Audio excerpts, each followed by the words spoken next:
del año 2025. Creemos que el año 2024 que terminamos, gracias a Dios, perseverando en la gracia de Dios. Y como dice la misma palabra de Dios, solamente los que perseveran serán los salvos. ¿Y quiénes son los salvos? Los que perseveran. Aquellos que no pueden perseverar o no han perseverado por la sencilla razón, pues porque no son salvos. Pero que este año 2025, la gracia de Dios, pues los esté alcanzando, porque el Evangelio no es de imponer, porque el Evangelio es de libertad, ¿verdad?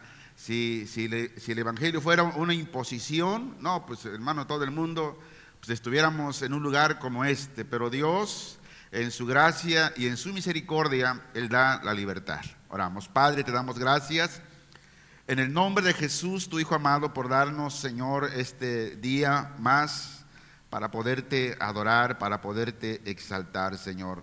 Padre, recibe la honra, recibe la gloria en esta mañana que tu pueblo, Señor, traemos para ti. Te hemos adorado, Señor, a través de la alabanza, a través de las ofrendas, a través de la siembra, a través de cada diezmo que tus hijos, Señor, estamos creyendo en eso, Señor, y en amor a tu gracia y a tu misericordia traemos, Señor, no solamente el 5, el 10%, sino te traemos el 100%, Señor, porque tú nos has enseñado a darlo todo, no solamente el 10, sino el 100%, Señor, y traemos nuestra gratitud a ti para honrarte y darte a ti el honor, la honra y la gloria. En el nombre de Jesús, amén. Abra su Biblia en el libro de Marcos, en el capítulo 6.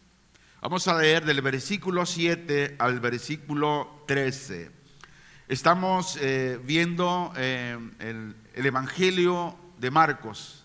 Yo creo que hay muchas enseñanzas que muchas veces no se dan porque queremos predicar la Biblia del Génesis, Apocalipsis y luego al Salmo y luego Proverbios, y no llevamos a veces una secuencia realmente. Y lo que, de acuerdo a la palabra de Dios, de acuerdo a el exégesis, de acuerdo a la hermenéutica, se aconseja, ¿verdad?, que para poder entender el texto hay que leer también el contexto. Y estamos ahorita en Marcos capítulo 6, versículos 7 al 13, y dice: en el nombre de nuestro Señor Jesucristo, después llamó a los 12 y comenzó a enviarlos de dos en dos, y les dio autoridad sobre los espíritus inmundos, y les mandó que no llevasen nada para el camino, sino solamente bordón, ni alforja, ni pan, ni dinero en el cinto, sino que calzasen sandalias y no vistiesen dos túnicas.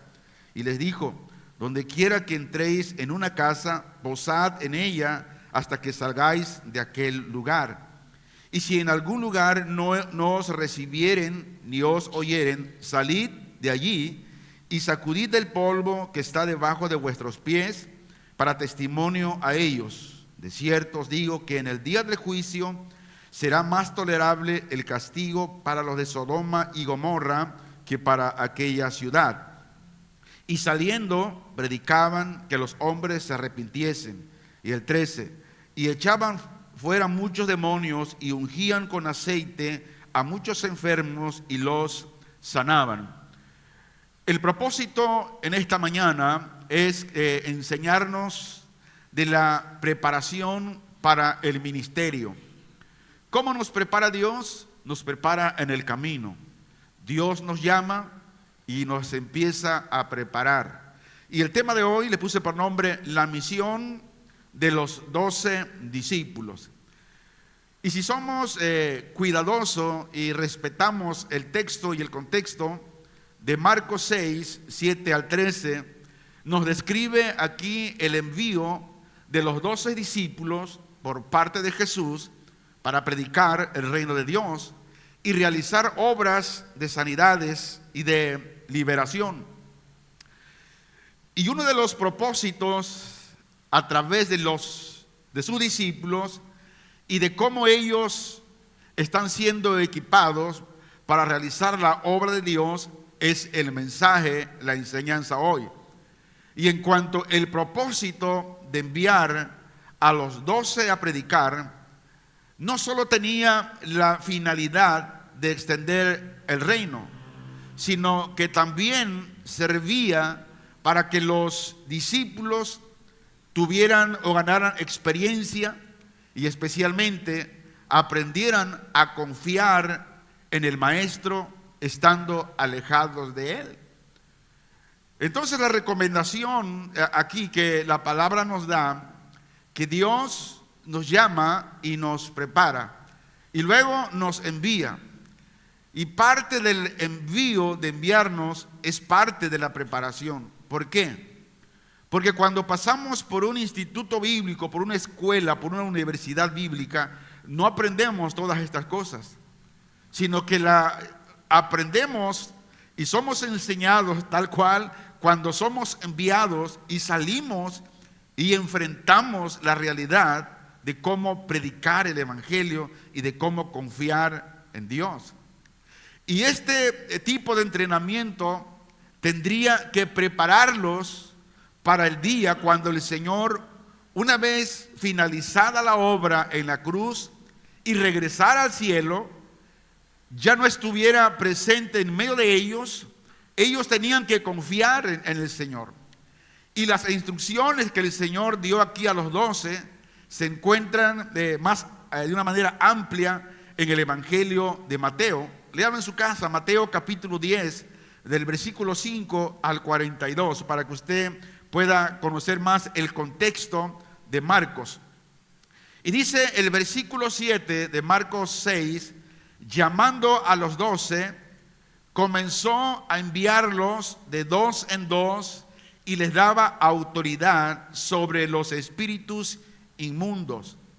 Ahora, muchas veces hemos escuchado este versículo, que el Señor Jesús, cuando envió a los 12, no los envió uno por uno, sino los envió de dos en dos. ¿Por qué? Hay un principio. Y este principio que el Señor estableció aquí fue observado también en la primera extensión del Evangelio que nos relata igual el libro de los Hechos, donde Pedro y Juan, de dos en dos, Pablo y Bernabé, Pablo y Silas, Bernabé y Marcos, ellos cuando salieron a pregonar el Evangelio, salieron de dos en dos. Y estos son algunos ejemplos que podemos notar de este principio. Pero la pregunta sigue en pie. ¿Por qué Jesús envió a predicar de dos en dos a sus discípulos? ¿Cuáles son las razones bíblicas? Porque todo debe tener una razón.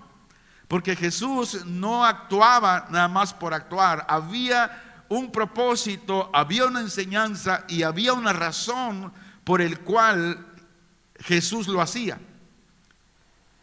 ¿Y por qué Jesús envió a predicar de dos en dos a sus discípulos? ¿Cuáles son las razones bíblicas? Número uno, era para que el testimonio de lo que ellos hablaban fuera creíble. En el Antiguo Testamento se estableció incluso el principio de que el testimonio de dos o más personas sería considerado creíble. Vamos a comprobarlos. Deuteronomio capítulo 19, versículo 15. Veamos que todo concuerda y todo tiene un principio y una razón. Dice: no se tomará en cuenta a un solo testigo contra ninguno en cualquier delito ni en cualquier pecado, en relación con cualquier ofensa cometida. Solo por dos o tres testigos se mantendrá la acusación. Y luego vemos Números capítulo 35, versículo 30.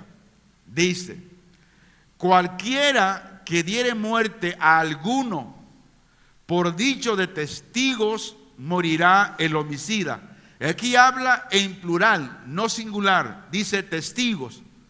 Dice, mas un solo testigo no hará fe contra una persona para que muera. O sea, un solo testigo no tiene valor para que se haga un juicio.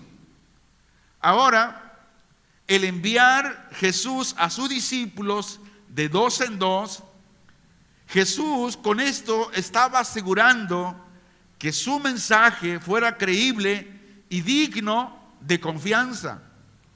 Vea, por esta razón es importante el texto y el contexto, porque así es como podemos entender el mensaje en el cual Dios nos está dando. Pero también nos envió de dos en dos para un apoyo mutuo y compañía. Dos pueden más que uno. Y de esta manera ellos podían alentarse. De esta manera ellos podían animarse entre sí en su ministerio. Y desde luego que entre dos podían dividir el trabajo. Y esto permitía una mayor eficiencia en la predicación del evangelio. Por eso es importante aprender a delegar. Cuando aprendemos a delegar, hemos aprendido que Dios dice en su palabra que si trabajamos en equipo, el reino de Dios se extiende más.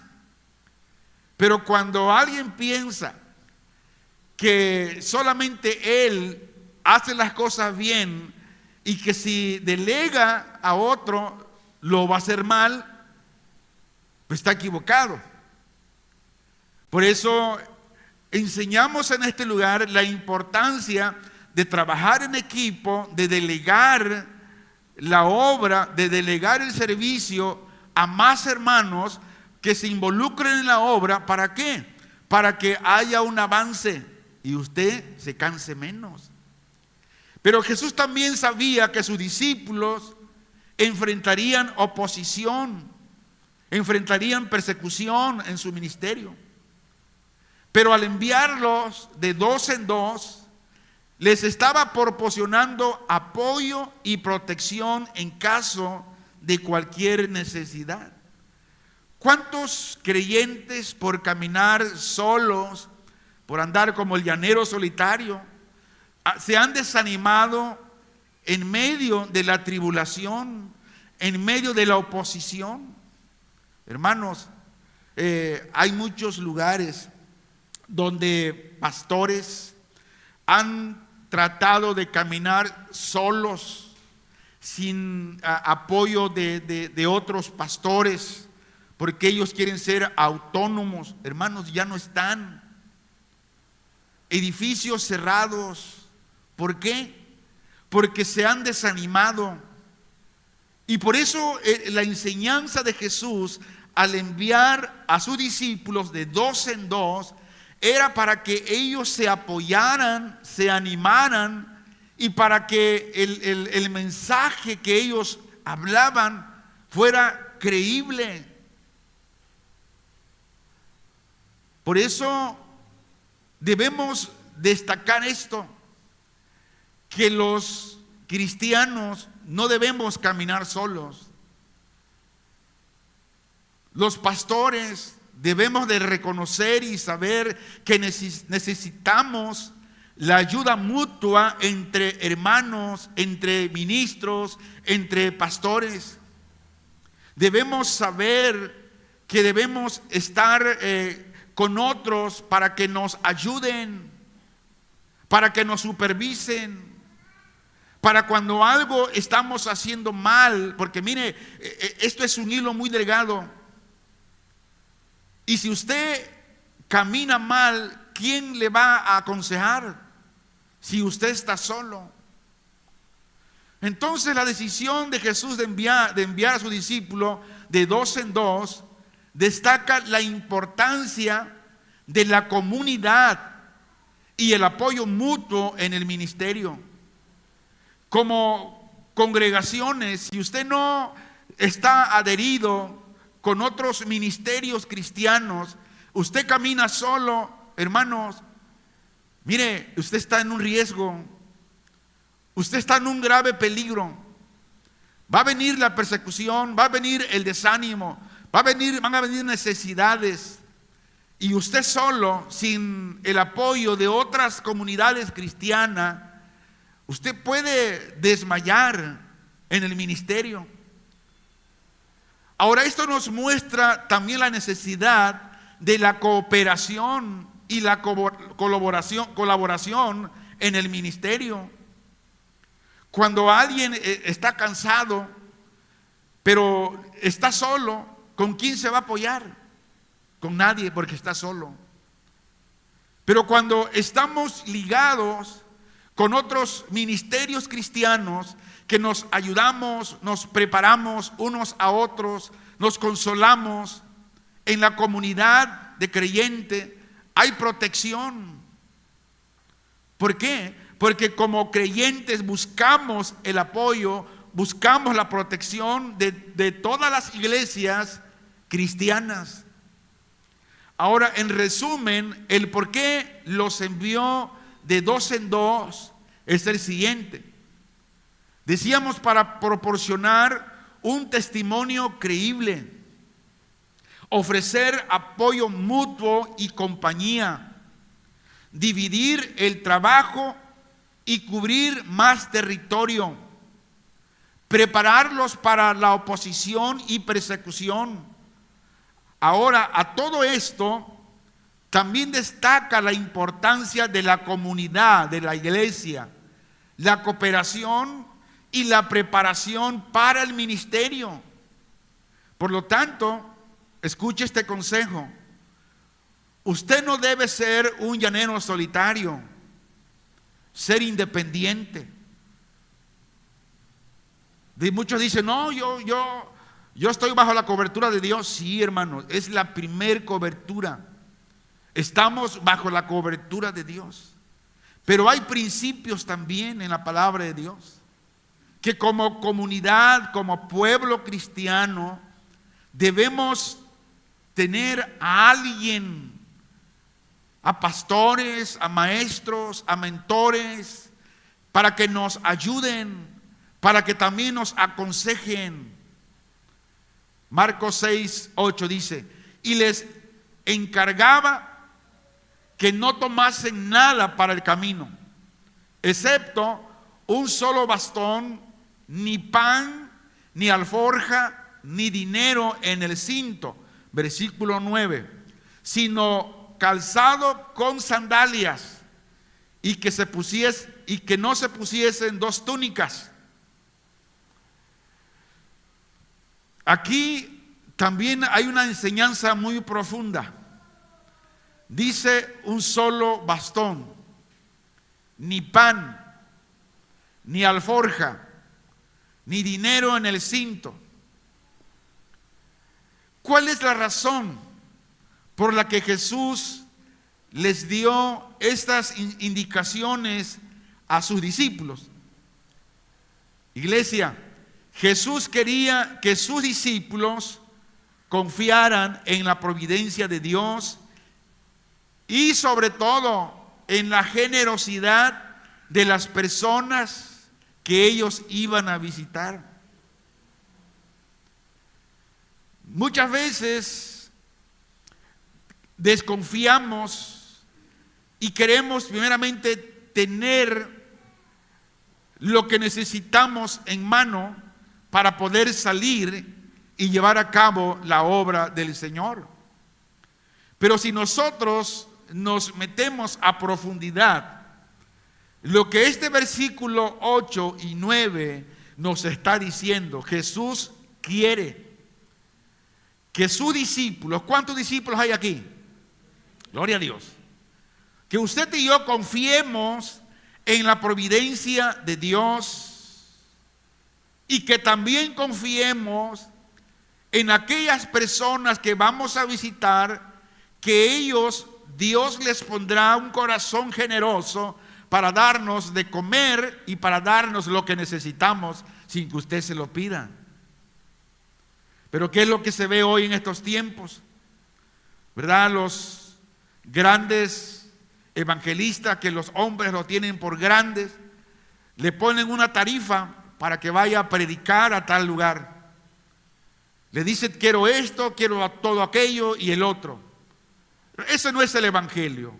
El evangelio de Cristo, y lo que Cristo dice, que debemos confiar en la providencia de Dios, que Él tiene cuidado de nosotros. Y debemos confiar en la generosidad de las personas que vamos a visitar.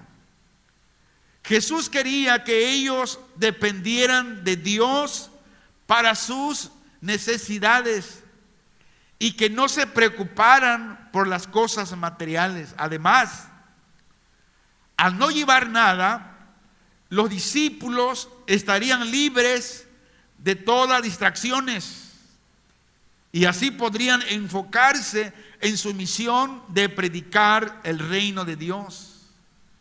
Y de esta manera ellos estarían demostrando su confianza en la autoridad y el poder de Jesús. Si Dios envió a los cuervos para darle de comer a Elías, el cuervo es un animal que no tiene razonamiento humano, pero más sin embargo Dios los usó para que le llevaran ¿qué? De comer. ¿Y qué le llevaron? Torta. ¿Verdad? Fíjense nomás. Yo creo que no había en aquel entonces la famosa, no quiero dar publicidad, pero le llevaron tortas para comer. Y lo que Jesús está enseñando aquí, que es de esta manera en que los discípulos, nosotros hoy en día también, los cristianos, debemos confiar en Él. Dice el versículo 10: y les decía: donde quiera que entréis en una casa, permaneced allí hasta que salgáis de aquel lugar. Se dice que en la cultura judía de aquella época, la hospitalidad era un valor muy importante. Y aquí Jesús quiere que sus discípulos reciban la hospitalidad de las personas que los reciben en sus lugares. Por eso debemos de aprender a ser hospedadores, de tener un lugar donde hospedar a aquellos que nos visitan. Pero Jesús les da este siguiente consejo: que permanezcan en esa casa. ¿Por qué razón? Hay una enseñanza. Los discípulos, permaneciendo en esa casa donde llegaron, podían evitar la distracción de cambiar de lugar y enfocarse en su misión de predicar el reino de Dios. Al quedarse en una sola casa, los discípulos pueden mostrar agradecimiento a sus anfitriones por la hospitalidad que ellos le brindan. Aunque en esa casa le den puros frijoles con chicharrón, pues coma todos los días frijoles con chicharrón. Hermanos, hace muchos años fuimos a tocar una campaña acá por no recuerdo el pueblo, por la sierra. Era una campaña de 3 días y un friazo que hacía, pero un friazo, hermano, que las cuerdas de la guitarra me lastimaban, hacía un frío tremendo. Y cuando a la hora de comer nos daban café de la olla, eso estaba rico. Con el frío, hasta un humo salía. Pero a la hora de la comida nos daban otra vez frijoles, pero eran más aguas que frijol, y en vez de tortilla nos daban masa con manteca. Ay, Dios mío. Y cómele pues, porque era todo lo que daban, dieron los 3 días. Y Y en ese tiempo no había Oxxo como hoy aquí en cada esquina. No me gusta, voy al Oxxo a comprarme un sándwich. Ahora no, en ese tiempo no. Así es que bueno, llegamos enfermos del estómago, con diarrea, todos los músicos. ¿Por qué? Porque Jesús dice que cuando llegues a una casa, quédate ahí para evitar distracción y enfocarte en la misión de predicar el reino de Dios. Al quedarse ahí mostramos agradecimiento por los frijoles que nos dan, a los hermanos que de todo corazón han abierto su corazón para hospedarnos. Hermanos, Jesús estaba enseñando a los discípulos que al no cambiar de lugar en busca de mejores alojamientos o mejores recompensas, los discípulos podían evitar la apariencia de codicia o interés personal. Por lo tanto, en esta instrucción, Jesús quiere que sus discípulos reciban hospitalidad y eviten la distracción, que muestren agradecimiento y eviten la apariencia de codicia. Hermanos, qué importante es conocer el principio de lo que Jesús está hablando aquí. Pero ¿qué es lo que miramos? Si usted invita a un predicador a una iglesia de 10 miembros que apenas inicia, no va, porque sabe que ahí no habrá una buena ofrenda. La mayoría de predicadores, la mayoría, prefieren ir a predicar al extranjero, al norte. ¿Por qué? Porque ahí hay buenas ofrendas, ofrendan en dólares. Pero realmente es lo que Jesús quiere, no. Dice Marcos 6:11: y cualquier lugar que no os reciba o no os escuchen, sacudid el polvo de la planta de vuestros pies en testimonio contra ellos.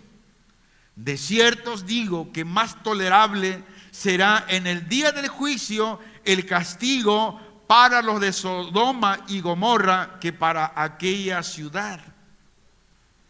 Ahora, en este contexto, Jesús está preparando a sus discípulos para la posibilidad de que no todos los lugares que ellos visitaran los recibirían con hospitalidad y estén dispuestos para escuchar el mensaje del reino. Por eso dijo: y cualquier lugar que no os reciba o no os escuchen, sacudid el polvo de la planta de vuestros pies. Ahora, la acción de sacudirse el polvo de los pies es un gesto simbólico que indica que los discípulos han cumplido con su deber de predicar el evangelio en ese lugar. Y ahora la responsabilidad de no haberlo aceptado recae sobre los habitantes de ese lugar. Este gesto también puede ser visto como una forma de separación entre los discípulos y aquellos que rechazan el mensaje de Dios. Que al sacudirse el polvo de los pies, los discípulos están demostrando que ellos no quieren llevar consigo la impureza y la incredulidad de aquellos que rechazan el evangelio. Y en resumen, a este versículo precisamente es la preparación de los discípulos para la posibilidad de rechazo, así como la instrucción de cómo deben actuar en ese caso, demostrando la separación entre aquellos que aceptan y aquellos que rechazan el mensaje de Dios. Recuerdo hace un tiempo cuando llegaron los pastores Rodríguez a establecer la congregación en la cual hoy seguimos, este ministerio. Predicamos en el Coloso, todo el Coloso anduvimos predicando, incluso hacíamos campaña invitando a la gente a recibir a Cristo. Y en algunos departamentos éramos recibidos, escuchaban el evangelio, pero en otros nomás le tocábamos la puerta y le decíamos: ¿quién es? Pues somos predicadores del evangelio del Señor Jesucristo. No queremos nada de eso, somos católicos. Y en uno de esos, el hermano que iba conmigo saliendo, bajando las escaleras, empieza a zapatear. Dice: hermano, ¿qué haces? Me estoy sacudiendo el polvo. Gloria al Señor. Muy bien, pero la pregunta es la siguiente: ¿en la actualidad los cristianos debemos hacer esto? ¿Qué es lo que dice la Biblia? Mire, en la actualidad los cristianos no necesariamente deben realizar este gesto literal cuando alguien rechaza el evangelio. Sin embargo, sí podemos aprender de la actitud y la intención detrás de esta acción. Ahora lo diré en otras palabras. Cuando alguien rechaza el evangelio, no debemos tomarlo como un rechazo personal. Más bien debemos recordar que la respuesta a la predicación es responsabilidad del Espíritu Santo y no nuestra. ¿Por qué? Porque el que convence de todo pecado, ¿quién es? El Espíritu Santo. Nosotros somos los mensajeros y es el Espíritu Santo quien hará la obra en el momento correcto en aquella persona. Ahora, si alguien rechaza el evangelio, no debemos insistir en vano.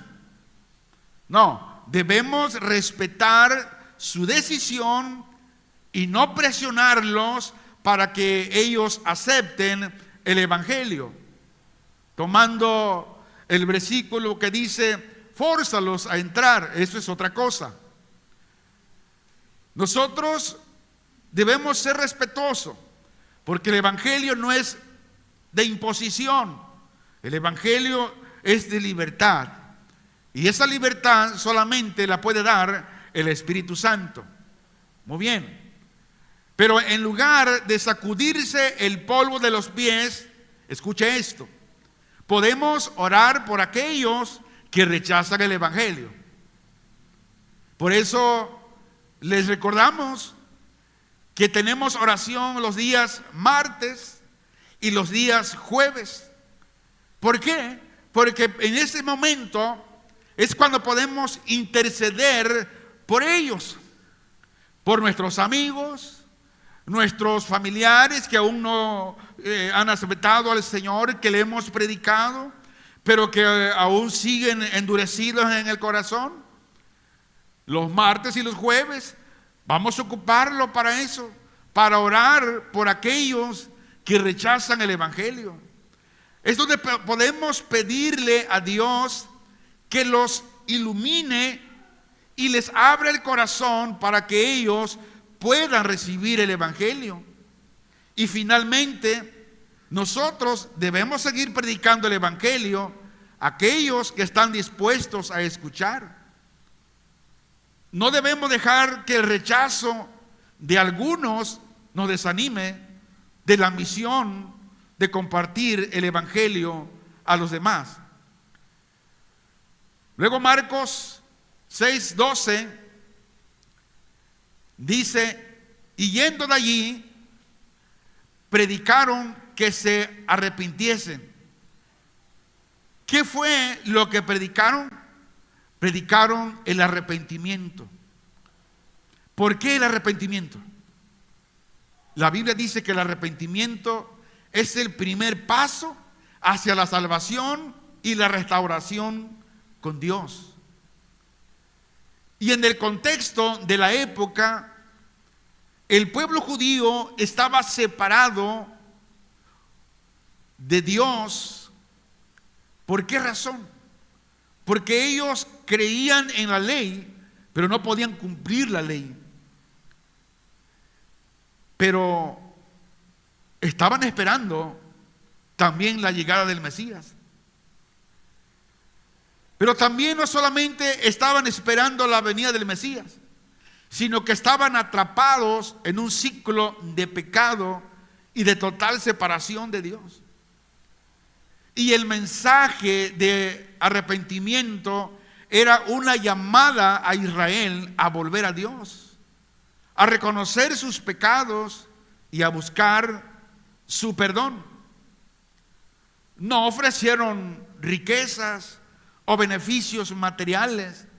Incluso Israel esperaban una liberación física, material, por los romanos. Ellos esperaban un rey con armas, pero cuando el Mesías dijo que el que te diera una cachetada en una mejilla, que le pusiera la otra, a ellos no les pareció eso. Entonces, cuando los discípulos fueron enviados, predicaron el arrepentimiento. No predicaron riquezas o beneficios materiales. ¿Por qué razón? Porque el evangelio no se trata de ganancias terrenales. El evangelio se trata de la salvación eterna y la restauración de la relación con Dios. Y el mensaje del evangelio es que la verdadera riqueza y la verdadera felicidad se encuentra en la relación con Dios y no en las posesiones materiales. Por eso aquí no predicamos el evangelio de la prosperidad material. Predicamos la prosperidad espiritual, que solamente se encuentra en la relación que el ser humano puede tener con Jesucristo. Además, ellos predicaron el arrepentimiento porque es el único camino para el encuentro con el Señor. Ofrecer riquezas o beneficios materiales, esto habría distraído del mensaje central del evangelio, y esto habría creado expectativas equivocadas, y lo que sucede hoy en los creyentes. Muchos hoy, entrando el 2025, escuchaba que empezaba a declarar: este año 2025, yo declaro, yo esto, yo el otro, yo declaro que tendré un auto nuevo, una casa nueva, un trabajo mejor pagado, yo declaro la salud, yo declaro esto y el otro. ¿Es bíblico eso? No. Y muchos cristianos están desviados por todo este mensaje de la prosperidad que están siguiendo. Escuche, cristiano, escuche, amigo. El evangelio no es una proposición de intercambio, no es de catafixiar. No. ¿Qué es el evangelio? El evangelio es una llamada a la fe y a la obediencia a Dios. Por eso el evangelio que Cristo nos ha dejado es para vivirlo de acorde al principio establecido por Él mismo. Dice el versículo 13. También dice: expulsaban muchos demonios y ungían con aceite a muchos enfermos y los sanaban. Ahora, ¿por qué había todo este tipo de milagros en ese entonces? Jesús envió a sus discípulos y les dio autoridad. Y ellos, dice, actuando o actuaban bajo la autoridad y el poder de Jesús. ¿Por qué?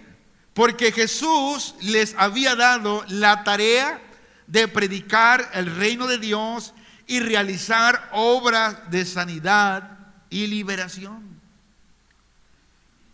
Y la pregunta del millón: ¿por qué todos estos milagros?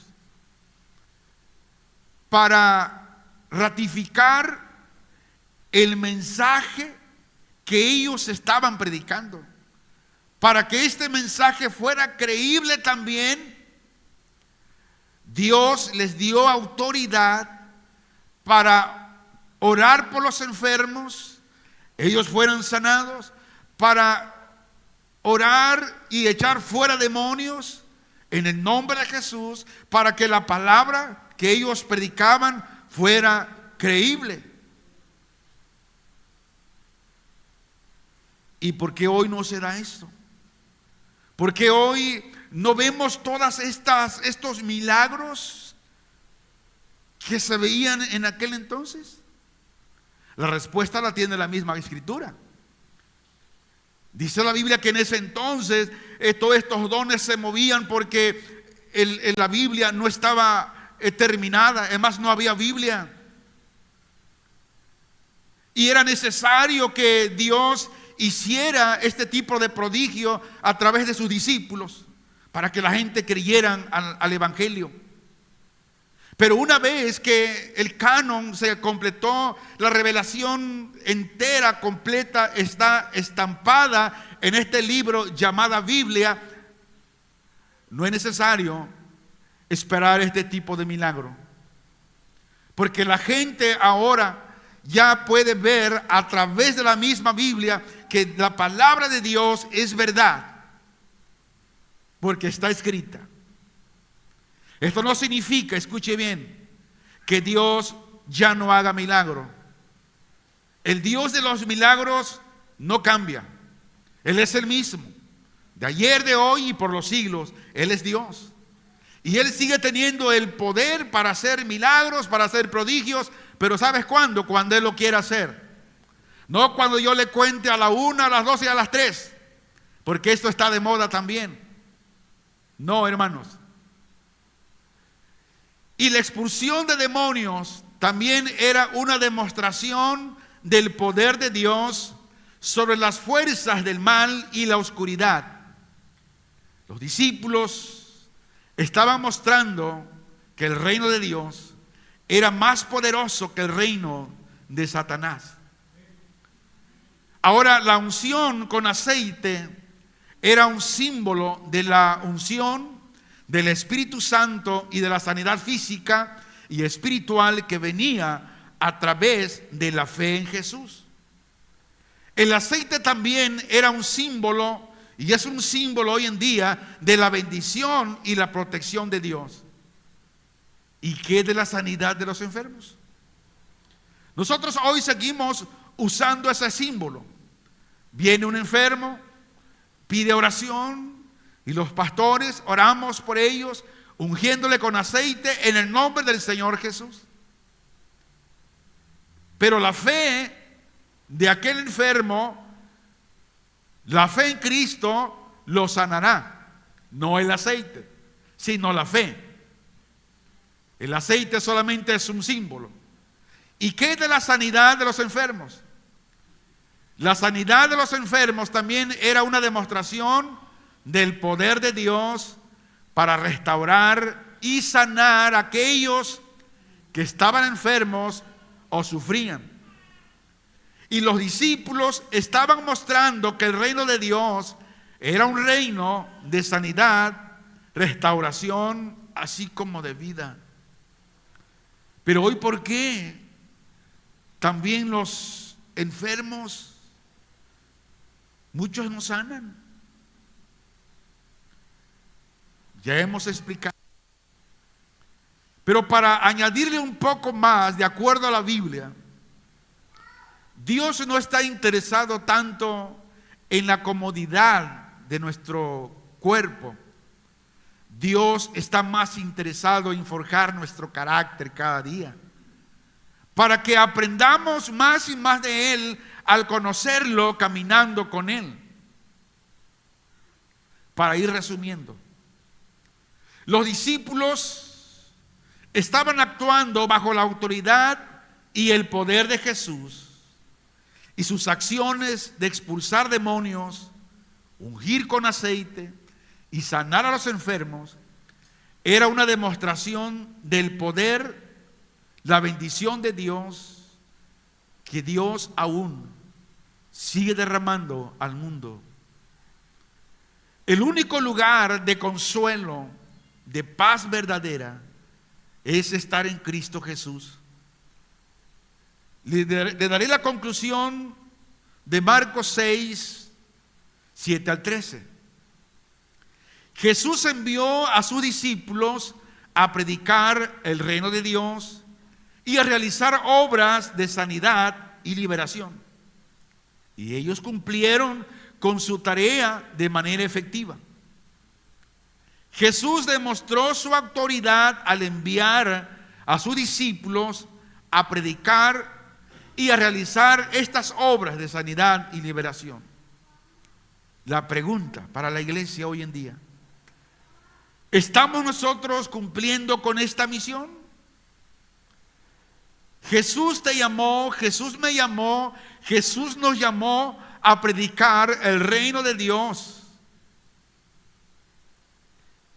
y a realizar obras de sanidad y liberación. Pero, ¿qué sanidad y qué liberación? Sanidad espiritual, liberación del pecado. Y si alguien está enfermo físicamente y Dios quiere sanarlo, oramos por él y Dios lo sanará, si así es su voluntad. Y si no es la voluntad de Dios sanarle el cuerpo físico, alabado sea el Señor. Pero nosotros debemos cumplir con nuestra misión de manera efectiva, como lo hicieron los discípulos, donde Jesús está demostrando su autoridad al enviarnos a predicar y a realizar obras de sanidad y liberación del pecado. Los discípulos, ellos demostraron su obediencia a Jesús al cumplir con su tarea de predicar y realizar obras de sanidad y liberación. Solo el Evangelio tiene el poder de transformar vidas y comunidades completas. Y los discípulos demostraron todo esto al predicar y realizar obras de sanidad y de liberación. Los discípulos demostraron su fe y confianza en Jesús al cumplir con su tarea sin temor ni duda. ¿Lo estamos haciendo nosotros? Marcos 6, del 7 al 13, nos presenta un modelo de ministerio que involucra la predicación y la sanidad y liberación, y que todo esto se basa en la autoridad y en el poder de Jesús. Escuchaba una vez a un predicador que decía: yo te digo en el nombre de Jesús y en el apóstol Juan sin miedo, que se me dio su nombre, y cuando oí con esto sentí que me desmayaba. ¿Cómo es posible? Y la congregación presenta ahí dando de brinco, porque este incircunciso está dando palabras en el nombre de Jesús y en el nombre del apóstol fulano. Hermanos, solamente el poder de Jesús, y solamente, y no hay otro nombre debajo del cielo, solamente Jesús, y a Él sea la gloria En Dios confiamos. La autoridad y el poder solamente es de Jesús. Ningún profeta actual, porque no los hay, ningún apóstol actual, porque no lo hay, son hombres pecadores que necesitan de Cristo. Y a Cristo sea la gloria por siempre. Amén. Dale un fuerte aplauso al Señor, porque solamente Él es digno de recibir la gloria. Padre, te damos el honor a ti, te damos a ti todo nuestro agradecimiento, Señor, porque solamente tú eres digno, Señor, de recibir la honra, de recibir la gloria, Señor. Y que este año 2025 sigamos en la autoridad y el poder de Jesús. Que solamente tu palabra y solamente tu palabra, Señor, reine en nuestros corazones, Señor. Te damos a ti la gloria, Señor. Te alabamos, Dios santo, Dios poderoso, Señor. No permitas, Señor, que nos desviemos ningún momento de tu bendita palabra, Señor.